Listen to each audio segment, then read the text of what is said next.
From North Cotabato naman na requester yung ating pasasayahin dito sa ating ginagawang littering series at ang ating requester po ay si Jonathan Paular at ang request na po ay kanyang apelyido, yung Paular. Andito na request mo, Lord. Sana makita mo ito. Sana panood mo at magustuhan mo. Tuloy mo i-share mo na rin po para mas namin makapanood natin ginagawang video tulad ng request mo. At sa mga gusto mag-request, comment lamang kayo yan sa baba.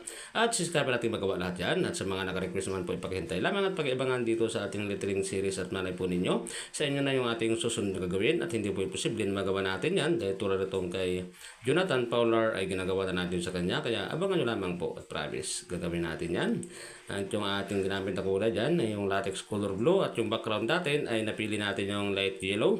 Pagkatapos naman maglalagay tayo ng kanyang shadow shading at ginamitan natin yan ng latex color sa yellow na may halong konting pula para po mas tumingkad yung kulay at para po mas kitang kita yung ating ilalagay na